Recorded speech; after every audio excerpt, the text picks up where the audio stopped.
That's absolutely right. If you can imagine, you're out there looking, let's use your example, you're looking for an attorney and you are exposed to so many choices. This is what our research shows. When buyers are looking for a provider of a service, they'll reach out to their peers. We talked about this a little bit. Ask who they know. Then the other thing they'll do is they'll go online and do their own due diligence because that's how we learn these days. So imagine those scenarios. There's a huge difference between, hey, call this guy, he's great. This woman is the best, versus you have to talk to this guy. He is the expert in X. There's nobody who does Y better than he does. That's a game changing experience. And so people who are referring you need to be able to say that. And then everything about your online presence needs to convey to that prospect, hey, this person gets me. They know what I woke up thinking about at 4 a.m. this morning, couldn't go back to sleep. This episode is brought to you by our sponsor, Ninja Prospecting, the outreach team that makes cold connections feel warm and real. If you're tired of spammy DMs and the generic LinkedIn messages that go nowhere, Ninja Prospecting flips the script. They help coaches, consultants, and service-based business owners spark real conversations through strategic, human-first outreach. No bots, no fluff, just honest, data-backed messaging that sounds like you and actually gets replies. Talk to my friend Adam Packard and his team. Whether you want to do it yourself, get guidance, or fully hand it off, they've got you covered. Head over to ninjaprospecting.com and schedule a chat with Adam. Be sure to mention you heard about it right here on the Business Superfans podcast. If you're ready to get started, join their free community at school.com/ninja prospecting-7704 to maximize your connections and make the right new ones. But I am the world's biggest super fan. You're like a super fan. Welcome to the Business Superfans podcast. We will discuss how establishing business superfans from customers, employees, and business partners can elevate your success exponentially. Learn why these advocates are a key factor to achieving excellence in the world of commerce. We discuss the invaluable insights of business owners who have successfully implemented the strategies in the book to build their own team of devoted superfans. Gain insightful knowledge from the experts who create applications to help you create passionate superfans. This is the Business Superfans podcast with your host, Freddie D. Ready!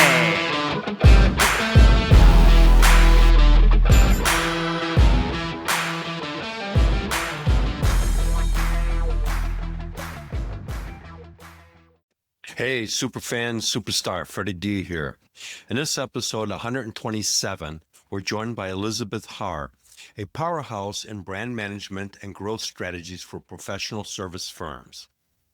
As a managing partner at Hinge, she leads the client delivery team, helping businesses tackle their most pressing marketing and branding challenges. Before joining Hinge, Elizabeth co-founded a Microsoft solutions provider, building it into a respected leader in CRM enterprise. With over 2 decades of experience, a master's in international economics from Columbia University, and a portfolio of influential books and research through the Hinge Research Institute, she's recognized as a visible expert and a sought-after speaker across the nation. Get ready for a conversation packed with insights on strategy, branding, and the keys to business growth. Welcome, Liz, to the Business Superfans podcast. We're excited to have you here this morning. How are you today, Liz? I am great. I'm excited to be here. We had a great conversation before we started recording, so let's kind of continue that conversation. And let's go back to the beginning. And what's the backstory of how you started your marketing agency?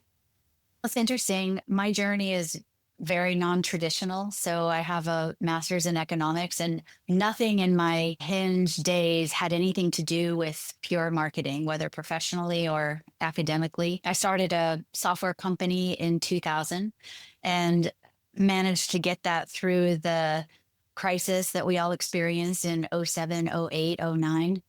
I think a lot of people who found companies and grow them to a certain extent, there's always that time where you sit down and say, my chapter 2 is on the horizon. What am I going to do with in my chapter 2?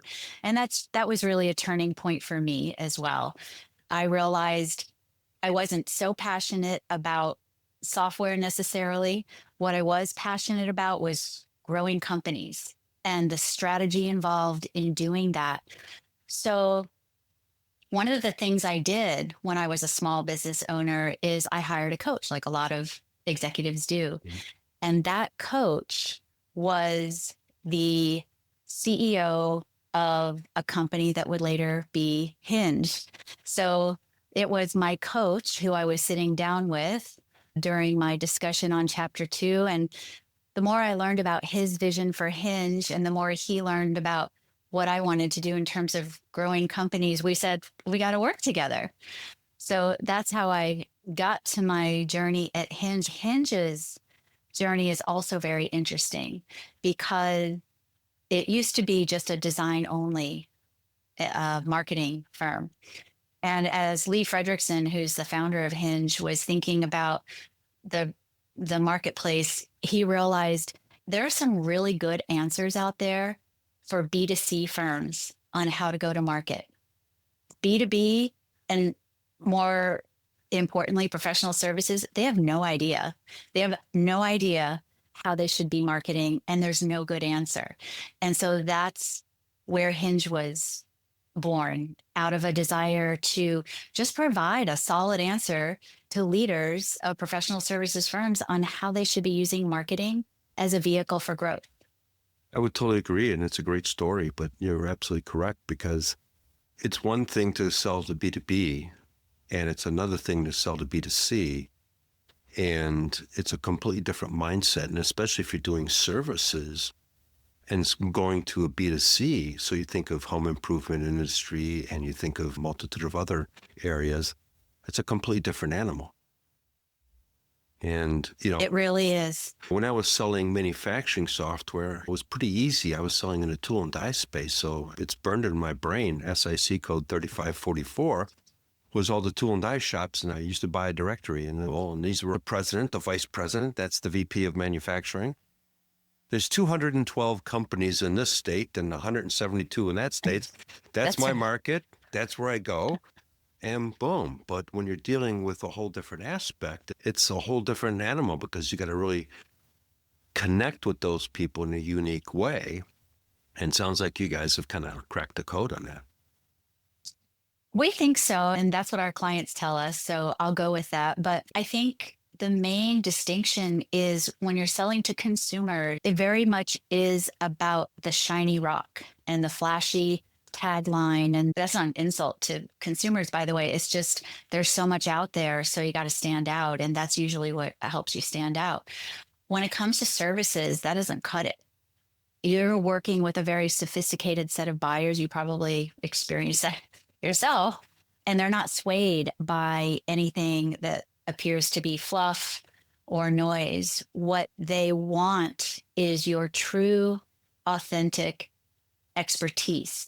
And so that's really what marketing is all about in professional services, is bringing visibility to what your buyers want, your expertise. Sure. So you look at a law firm, for example, or an accounting firm, Yeah. or a medical facility. I mean, it's a completely different approach because they're, like you mentioned, they're providing a professional service. And they've got to be able to differentiate themselves from the other law firm. Why would you pick me over the other guys? And you've got some of these guys that have, the commercials that you hear on TV that they bring you to big dollars and all that stuff. In my mind, they're going to get a piece of the business because they're doing the flashy stuff. But me, I would stay away from those guys. I would go for the more quiet person that's got, here's the strategy, here's how we're going to help you, and so that I can understand what they're going to bring to the table for me.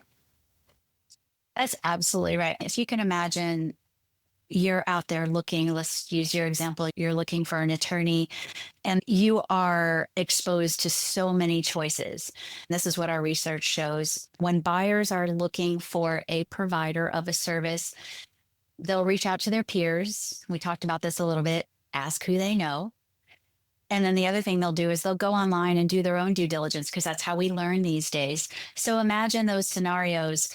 There's a huge difference between, hey, call this guy, he's great. This woman is the best, versus you have to talk to this guy. He is the expert in X. There's nobody who does Y better than he does. That's a game changing Absolutely correct. experience. And so your people who are referring you need to be able to say that. And then everything about your online presence needs to convey to that prospect, hey, this person gets me. They know what I woke up thinking about at 4 a.m. this morning and couldn't go back to sleep. Well, and you bring up an important point there, Liz, because to get those individuals to refer and say, okay, you need to talk to my friend Liz because she's the expert in this area, you've got to create that person into a super fan to be able to want to promote you in the first place. And even though you still get that referral, we're all going to pick up our phone and we're going to go take a look and says, okay, Liz says I need to talk to this guy. Let me see what this guy is all about. That's how we live. That's right. where we are today. Yeah. So even though you may have given me a solid referral, or more importantly, an introduction saying, let me actually introduce you to John, and I'm still going to look him up. I'm going to take a look at what his social proof is. I'm going to take a look at what his website looks like. I'm going to take a look at what has he done, who is he, before I'm going to invest thousands and thousands of dollars for the things that I need to have done. That's absolutely right. And you will likely get other referrals, right? You're out there looking for, so your friend refers you to John.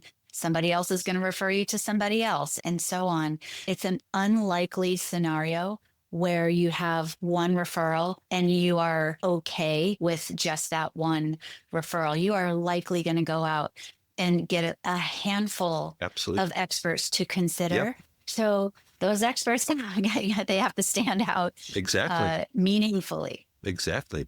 And that's really where you come in, because you guys help them really differentiate themselves in a unique way that says, because you're going to be able to resonate with that person. They've got to be able to connect. And we make decisions in sales emotionally, and we justify it logically. So you've got to make that emotional connection.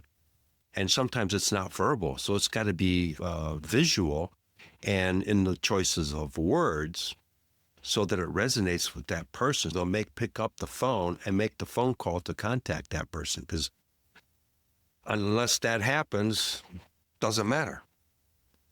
Yeah, that's absolutely right. And I think you're making a really good point about a lot of times in professional services, firms tend to get very literal and linear with their messaging. Here's what we do, what our software does, call us.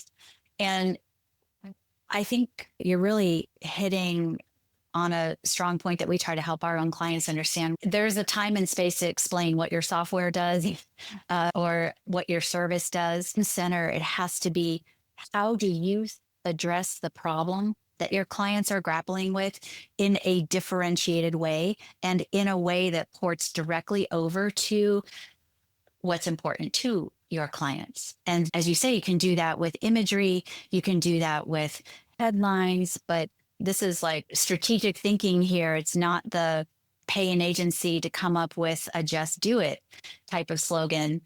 It works in the consumer space, doesn't work in the B2B or professional services. No, totally agree. I was working with an interpreting and translation company, and I was researching all the competitors. How did they position? Because I was running the company. And so I was like, okay, I got to know who my competition is. What's their strategy? Everything else. I did all the recon work. But one of the things I really liked that they had done was they had a video that they did about one of their customers. But what was really unique about it, it was not about them. Yes. It was all about the customer. And they happened to be the people behind the scenes providing language services to help this agency do the wonderful things that they were doing with non-English proficient individuals. And, you know, you got moved by what this company did and what they were all about. But behind the scenes, they were the guys pulling all the levers. And you got that out of the video. And you went like, I like these guys. And they created that emotional connection through that video. And that was their marketing approach.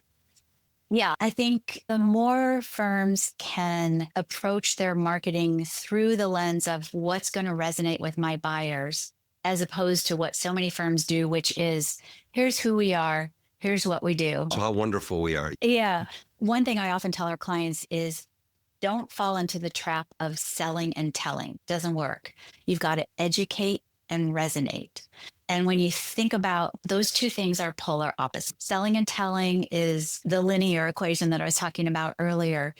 Educate by producing well written, well thought out thought leadership that demonstrates that you understand how to solve the problem that is keeping your clients up at night.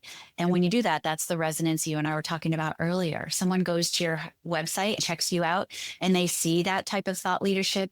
They see headlines and imagery that immediately connect emotionally so that you say, you know what?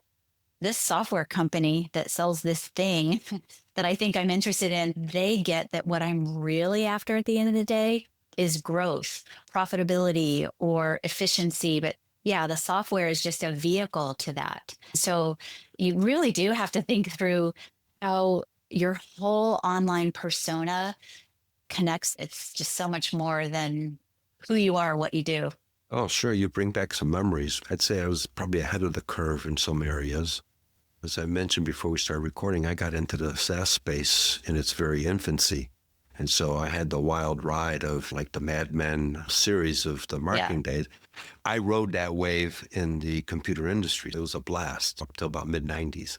When I got into sales, I flipped the script on things and I created educational luncheon workshops. Back then, there was no internet, so we would send out letters inviting business owners and their VPs of engineering, VPs of manufacturing. This is a lunch and learn. We'll come on in, no pricing, no nothing. And we're going to talk about how technology is evolving in the engineering and manufacturing place and how it may affect your business down the road. That was the whole strategy. And then I hired the ladies in our executive suites to call to all the guys in the manufacturing world. And they would come into the luncheon and we would demonstrate our software, but we weren't selling it. We were talking about the ways it was changing machining, the way it was changing engineering, and a multitude of different things. This is how it's going to improve, and this is where the world's going. And what would happen is I'd get these guys says, hey, Frederick, would you like to come on into our shop and take a look and tell us how this may be applicable to us? That's all I needed because I got invited in. The rest was toast. They invited me in. But then at the same time, once I was in, I started talking about business strategy. Where do they see themselves 2, 3, 4 years from now? And then we talked about how this can help them get to that vision. Yes, you're making me think about a data point that we have. So I mentioned earlier that one of the things my company Hinge is known for is our research. One of the bodies of research we do, we've been doing it we just crossed the 10-year mark actually. And we study the behavior of high growth firms. How are they using their marketing? What kind of attention are they giving their brand? What techniques are they getting the most leverage out of? And you just touched on the number one technique that gives the most ROI, and it's demos and free consultations. Why is that? High growth firms are only able to get invited to the table to give those demos if they've made the case for their expertise. So a lot of times companies will come to us and they say, hey, I read your research and demos are the top technique and we got free demo all over our website, no calls. Nobody's asking us. And I say, let's take a look at what you're missing. There's no thought leadership to speak of. There's no evidence that you're the experts your audience is looking for. So of course you don't get invited to the table to give the demo because at the end of the day, that's really selling. But it's such an important distinction between a company that only tries to pitch their wares versus educate their audience. And that's what you're talking about. And it's just couldn't be more true. Yeah, I mean, that's what propelled my success. I say I was ahead of the curve, and I was fortunate. I went through 6 months of super high-end sales training programs with Wilson Learning, Vanguard, and a multitude of other things. So I had a little bit of an advantage and got trained in that stuff early days. But I look back and those are some really fun times because of the fact that we were in a whole new era and people would want to come in because they wanted to learn, because they've heard whispers about this stuff.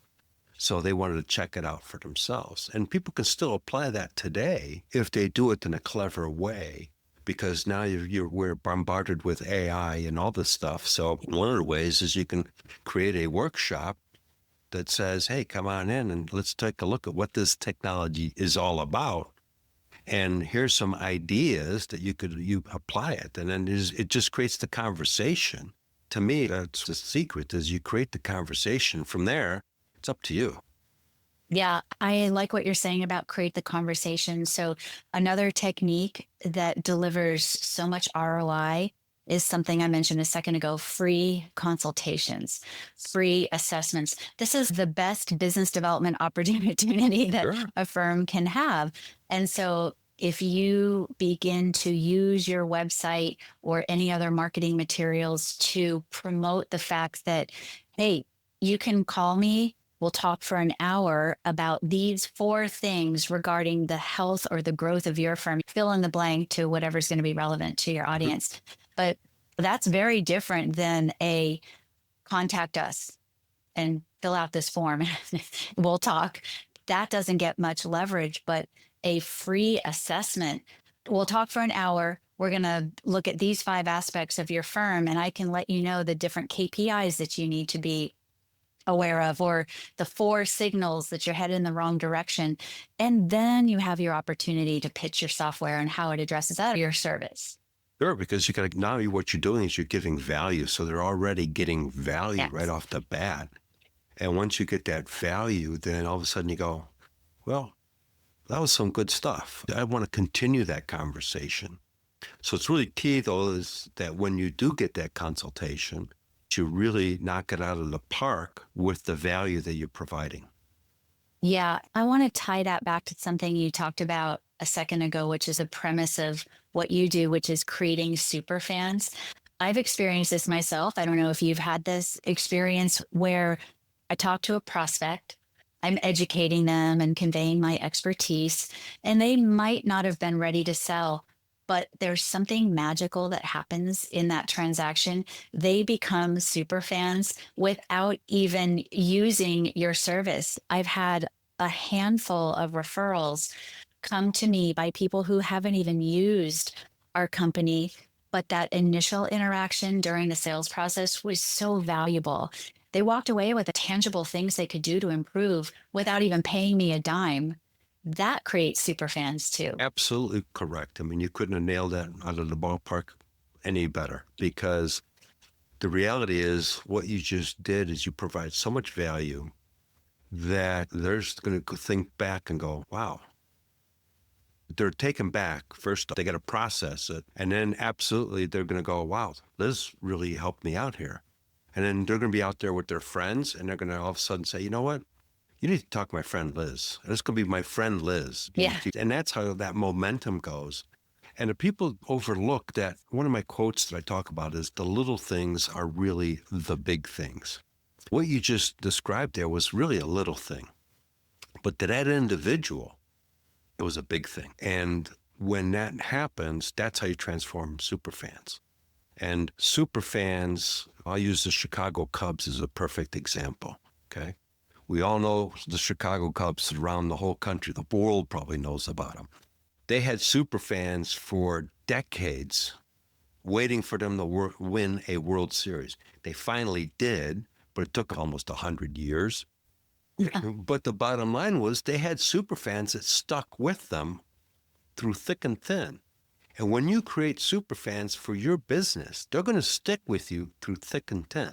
That's right. There's no better testament to that than the current times, where the marketplace is up, down, sideways, across and throughout.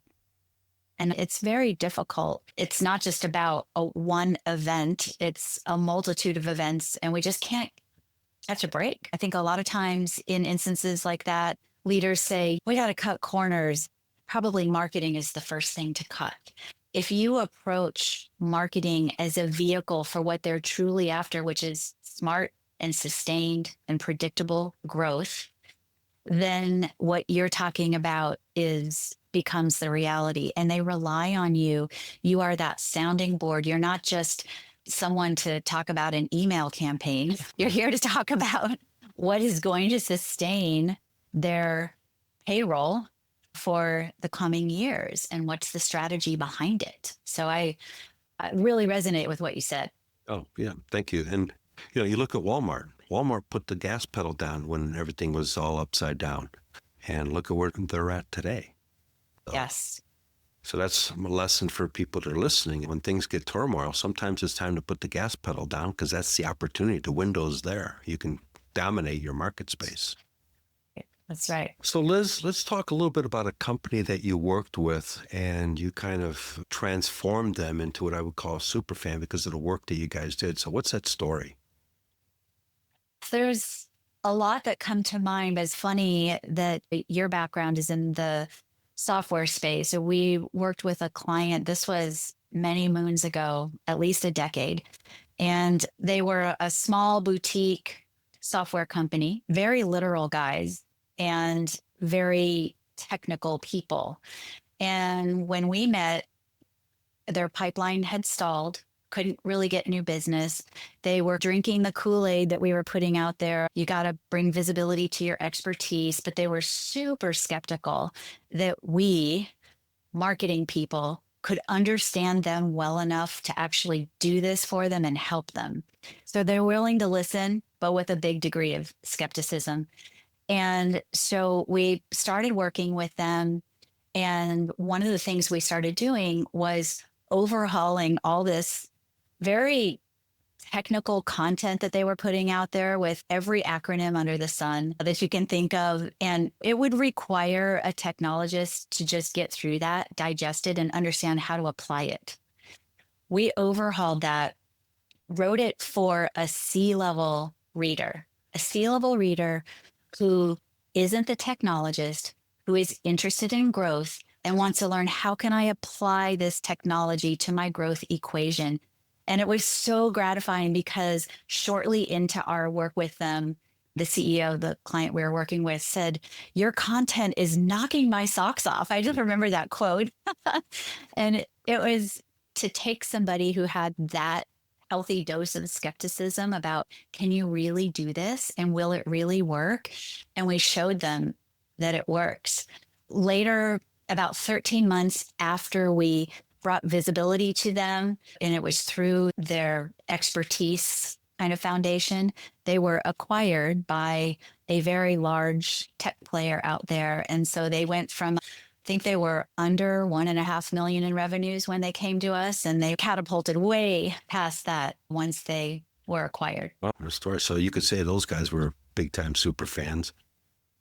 They have continued to give referrals to us since that time. And they themselves, they're serial entrepreneurs. So they found more companies. And we're always the first group that they come to when they need to get a growth strategy behind those. So it is creating super fans. And it's so gratifying when you know they're super fans because of the value that you added, like you were mentioning earlier.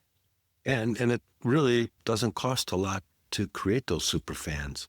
And maintaining those relationships is really just doing what you just discussed. Maintaining that relationship, helping them get to their goals. And, you help enough people get to where they want to go. You don't have to worry about yourself. You're pulled in automatically. And people lose sight of that. That's right.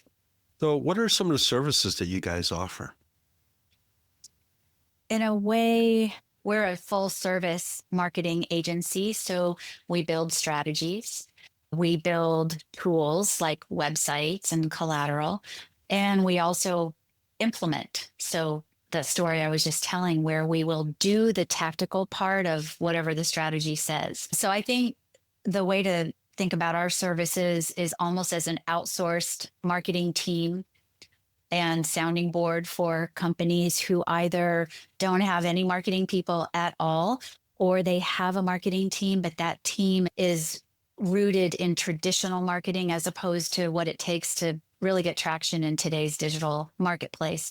And we're not only about digital, I should say, traditional marketing very much has a play. You were talking about lunch and learns, anything you can do to bring authenticity to the table, get people to meet you, get face to face, that's got to be part of the mix as well. Oh, absolutely right. Because that's how the word spreads about what it is that you offer. And like we talked earlier, they may not be the right person for you at that point in time, but they can refer you to somebody else. Yeah. And maybe down the road they come back. It baffles me, and I'm sure you've experienced this as well. You've gone to some event, you've met some people, you've said, hey, let's continue the conversation. You reach out to them and says, hey, let's grab a video or coffee or whatever. And it's crickets. Mm. And I always go, man, you just have no clue, because you'll never know who I know because you didn't take the coffee or do a video chat. I've had video chats with people after a networking event, and we never done any business, but they've referred somebody to me because I referred somebody to them. I says, oh, I know somebody because I met them. If you don't take time to continue that conversation with somebody you meet, you've actually wasted each other's time. Yeah, for sure. And I'm happy to see that in-person events are having a resurgence in popularity and also utility. I think it's just because one of the things we learned from a couple of years ago is that in-person, face-to-face opportunity, it builds trust. It builds trust that has been eroded for so many years because we sat behind screens, firms didn't end up delivering on the promise, so on and so on. And so I think that in-person interaction is becoming so important in today's environment, and it is what helps you stand out. And one of the things that we counsel our clients on is make sure you are integrating a networking and in-person event strategy into your overall marketing equation, but have it sit on a bedrock of excellent thought leadership. Because imagine when you enter a room and you shake people's hands and they're able to say, oh, you know what? I keep seeing your stuff on LinkedIn. It is so good. And someone passed this white paper that you guys wrote on to me because they said I had to read it. It was really excellent. It's game changing when you have that behind you, when you're trying to shake people's hands versus you don't have anything else except business card. The other thing I'm going to add to that is follow up, follow up, follow up, follow up, follow up, because I've had so many networking events that I've gone through live. I've even ran my own for a while. Back in 2010, I had a networking group that I ran, had about 45 people show up to Rinaldi's Pizzeria on Lincoln Avenue in Lincoln Park, Chicago, with no parking. And I'd have 45 people show up. But the thing was, I was always following up with people, but it blows my mind where people go to networking events and you exchange cards. You says, yeah, let's continue the conversation. And like I mentioned earlier, it becomes crickets, and they squander so many opportunities. I know it also blows my mind. We were working with a client who had an event like that, and we were following up with them, asking if they had done their follow-up. And it's, oh, I forgot. Oh, I forgot. You have to schedule time. This is what we do after every or before any event that we go to. Protect time on your calendar post-event to do that follow-up. And it's just like going to the gym. You got to schedule it or it's not going to happen. So we're all very busy. You're busy running your company, you're servicing your own clients, but that follow-up has got to be scheduled. And it sounds like a no-brainer, but you're absolutely right. It's out of sight, out of mind. Sure. And the other thing that I have my own rule is that, an inquiry comes in through the website. You get a 15-minute window. Yeah. You need to reach out to those people within 15 minutes. If you don't, it's lost, it's gone, bye-bye, they went somewhere else. I've closed more sales with the interpreting company. I was running it, but I was also the sales guy and the marketing guy and wore all the hats because it was a small 10-man band. Mm-hmm. But I'd get to people within minutes, and I just have a standard response that would go out to them. But it would, hey, got your inquiry, reaching out to acknowledge that we received it, and I'll be calling you in a little bit. And I'd contact them, and they'd be like, wow, And it was done. The deal was done. They had no chance to go to anybody else because then they started asking all the questions, and I set the standard. And one of the things that I teach people and talk about in sales, you either want to be the first person because you can set the bar. You never want to be the person in the middle. Or you want to be the last person because you can bat cleanup. That's right. The middle person always loses. If you know you're in second, here's your tip. Reschedule to be the last person. That's right. One of the things that we abide by at Hinge is, like in the old days in school, everybody was taught, like during fire drills, stop, drop, and roll. So we say stop, drop, and call. That's what you do. You get a lead, stop, drop, and call. You got to get in touch with them right away. Otherwise, you're probably going to be second or third. Yeah. So, Liz, it's been a pleasure having a chat with you, and great insights, great information. We could probably talk for hours on this stuff. So how can people find you? Well, I am on LinkedIn, like a lot of professional services people. So you can find me there at Harr, Elizabeth, as opposed to Liz. But you can also go to hingemarketing.com and learn all about some of the research that I mentioned. And I'm also there. Thank you so much for your time. It's been a great conversation. We definitely would love to have you on the show again down the road. I enjoyed it so much. It was great talking to you. Thank you. Before we wrap, here's your quick debrief. Each episode in this 9-part series zooms in on one powerful pillar of my Superfans framework. 9 proven steps designed to turn your business from a flicker of potential into unstoppable, scalable prosperity. The pillars are S, strategize, U, unite, P, propel, E, elevate, R, rally, F, finance, fortify, A, automate, N, nurture, S, sustain. Each week, we spotlight one pillar, extract a game-changing insight from today's guest, and close with your Superfans Success Spark, a bold, 24-hour action you can take immediately to move your business forward. Follow along through all 9 episodes, collect each spark, and you'll have a step-by-step playbook to create superfans who fuel rave reviews, rocking referrals, and rising revenue.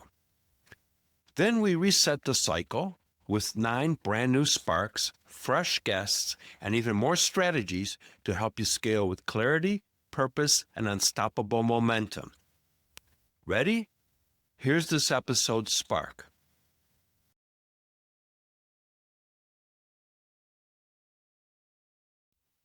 In our 9-part series, here's the Superfans Success Spark. F, finance. Guard margins, optimize cash flow, and reinvest profits for growth. So here's a top insight. You have to stand out with authentic expertise before you can get invited to the table. Otherwise, your free demo offer won't be bringing in a dime. Liz Harr. So here's your 24-hour action step. Audit your top offer or service page and add one clear proof point of your expertise. An example, case study, data point, or testimonial to increase perceived value before the sales conversation. We hope you took away some useful knowledge from today's episode of the Business Superfans podcast. The path to success relies on taking action. So go over to businesssuperfans.com and get your hands on the book if you haven't already. Join the Accelerator community and take that first step in generating a team of passionate supporters for your business. Join us on the next episode as we continue guiding you on your journey to achieve flourishing success in business.